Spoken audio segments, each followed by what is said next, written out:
Hello everyone, thanks for joining School of the American Rifle. Today we're going to do a physical on a Geissele Super Duty AR-15 lower. I covered the serial number because this is not my lower receiver.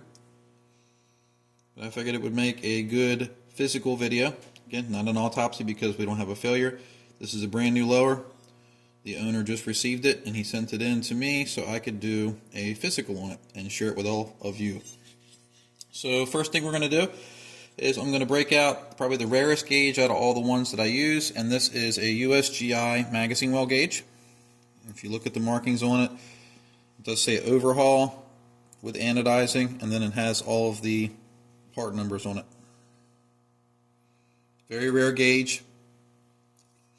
So what you can do in replacement of this gauge, if you can't find one, which you probably won't be able to, they're extremely hard to get, is just get a multitude of magazines and use those as your test. This will tell you whether or not your lower receiver is going to be magazine sensitive and whether or not it's going to drop free magazines. So you make sure the magazine well is clear, nice and clean, no debris, and you drop the gauge in here and it should pass all the way through.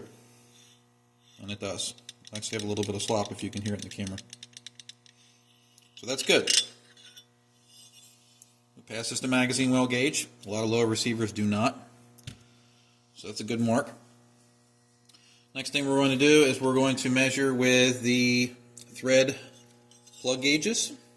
We're going to check for 3B thread specs and 2B thread specs. So what we're checking here is the threaded portion of the rear of this lower receiver.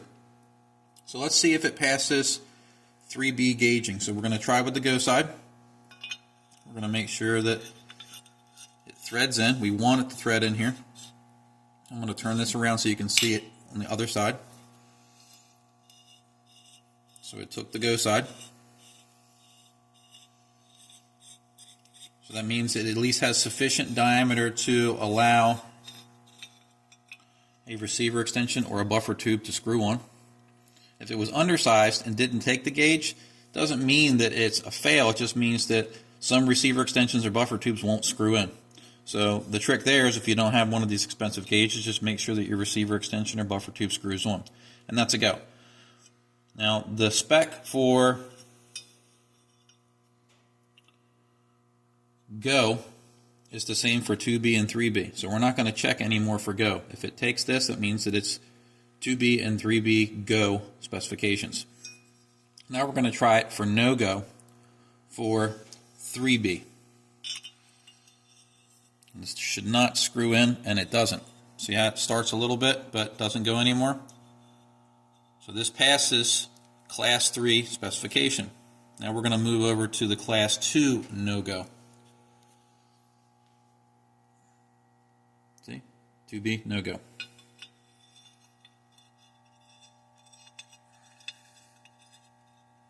And again, it will not thread in. So this passes Class 3 thread specs.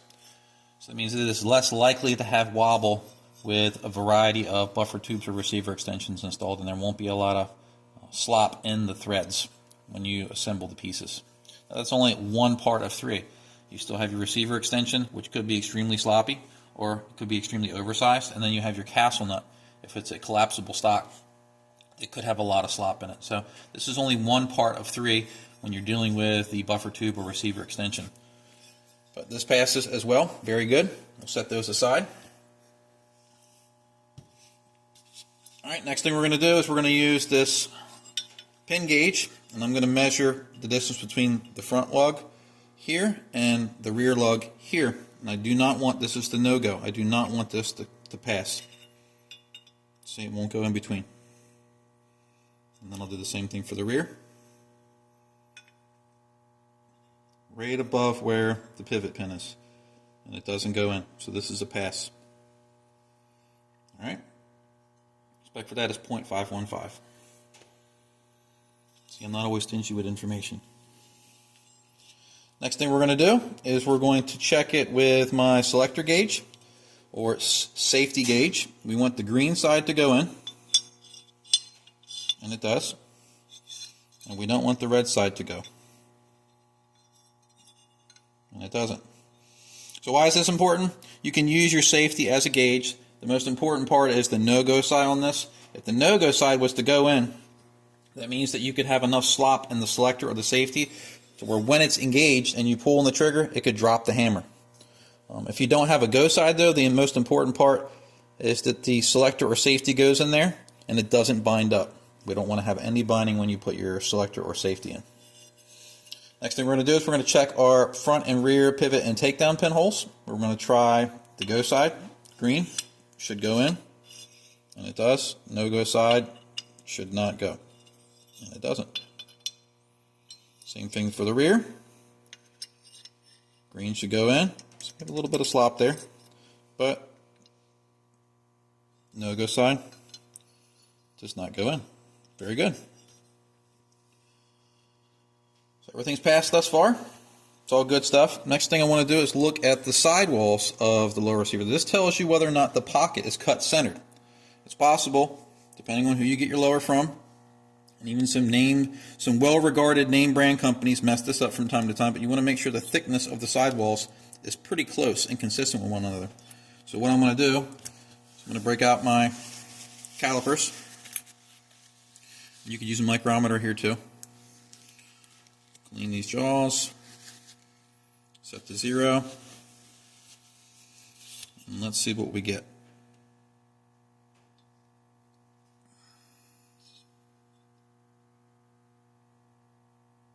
.975.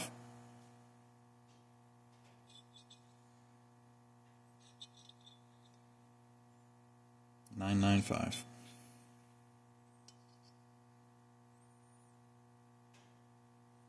.102. So they're slightly off, and that's normal, but you can't see it visually. So without breaking out any measuring tools, this looks good to the naked eye, and that's what you want to see. If you can visually see that this wall is really thin and this wall is really fat, then you may have a problem. And with most fire control groups, it won't be a serious issue. Where you run into is with a mil-spec camera, they're rather wide and they have to go up into the bolt carrier. When you're using something like a Geissele trigger, the hammer's more narrow, so you don't have as much of an issue if the pocket's a little bit off center. But it's something you want to check. So slightly off distance between those two. And like I said, we can try it again just to be a little more thorough. 960, 980, so about 0.002 difference. Not a huge deal at all. So that passes as well. Next thing we're going to do is check for the hammer and trigger pin holes. So what you want to do here is I'm going to try my go side. Go side goes in and goes all the way through. Good. Goes in, goes all the way through again. Very good. We want the no-go side to not go in. This is a taper plug gauge. This measures to make sure that the hole is not oversized or egged out. So we put it in, a little bit of forward pressure, and we rotate. It's a new lower receiver, so this is not going to go in there unless somebody really messed up making the lower. It takes a very, very abused lower for this gauge to go in. So if you don't have this gauge, what do? Next thing I'm going to do is break out these 3 sets of pins. We have pins from a LaRue trigger, pins from a Colt trigger, pins from a Geissele. These are all brand new. So what I tell people to do is try your pins as your go gauge. So we're going to take out the Geissele pins. Only going to get one. You can see this has got the dimple in it, so it is a new Geissele pin. So Geissele puts the dimple in there. Perfect. And there's no wear on it. Oh, a little bit right there. This was in a lower that had no use on it, but it was installed once. So relatively new, not perfect. So you want to make sure that this goes into the hole and freely spins. And it does.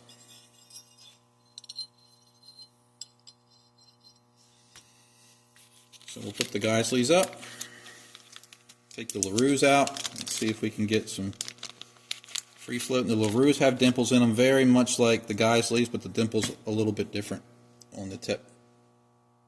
Just a different contour to it. And again, new pin. Let's see if she fits. Perfect. No issues. Now what you don't want to see, I'm going to go off camera, is you don't want to see this happen.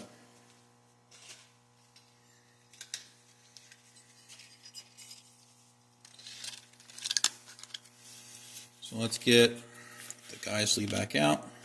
This is the Geissele pin. Watch. Cannot get it to go into the hole. Nope.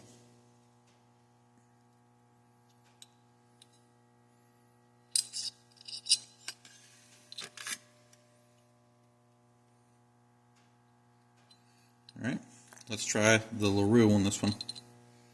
It won't go. Let me grab the Colt pins real quick though, just to show you.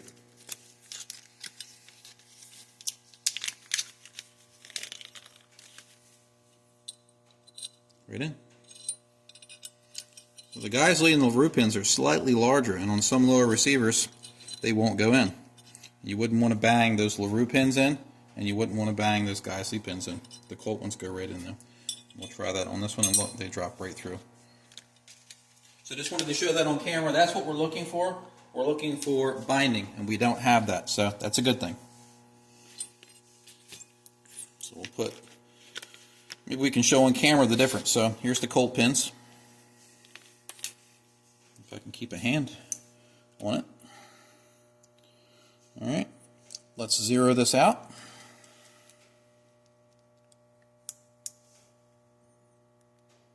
This is the Colt pin.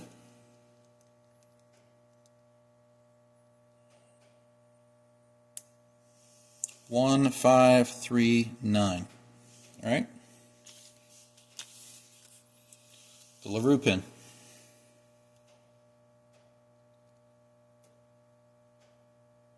1, 5, 5, 1. The Geissele pin. 1, 5, 5, 1. So the LaRue and Geissele are identical in diameter, but they are larger than the mil-spec hammer and trigger pin. So just wanted to show that in the video so you can see why some pins would stick in the lower and some of them wouldn't. Alright, next thing we're going to do is, I don't have my thread plug gauge for the pistol grip screw. It's out for calibration. So what we're going to use is just a good, trusted mil-spec grip screw. You want to make sure that it threads in. And the reason this is important is because if you ever take a brand new pistol grip, you're putting this lower together for the first time, you put your grip on, you have everything assembled, and then you try to screw the grip screw in. If you haven't tested to make sure this is threaded right, you can actually cross thread things or force a screw in here if the threads aren't right. So you just want to make sure that it will thread in properly. A lot of people mess up there because they're dealing with basically a blind thread job. They put the pistol grip on, they're trying to screw it in there, and then they mess up things. So always make sure that you have a nice interface between your grip screw and your lower receiver. No binding. All right, we're good there. We'll set that aside. So we passed everything with flying colors. Very good specifications on this lower receiver.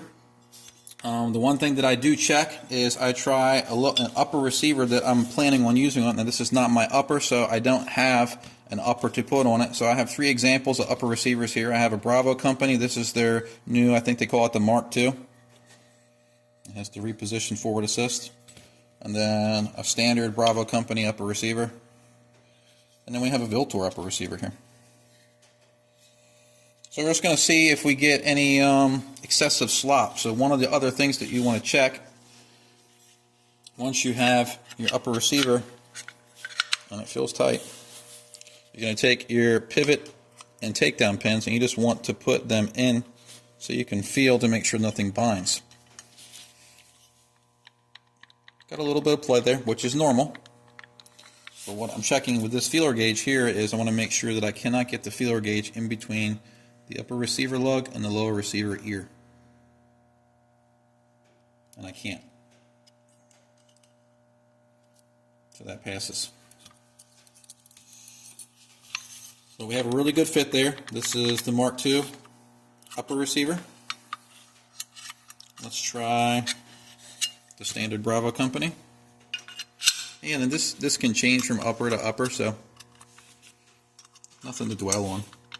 This one has a little more slop than the Mark II.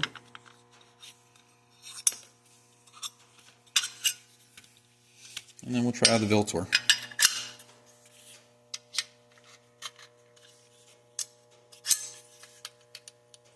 This one probably has the tightest fit out of all of them. A little bit of wiggle. Another thing you do not want to have, take that same feeler gauge. And for those watching, this is a .020. I don't know if I can hold on to it.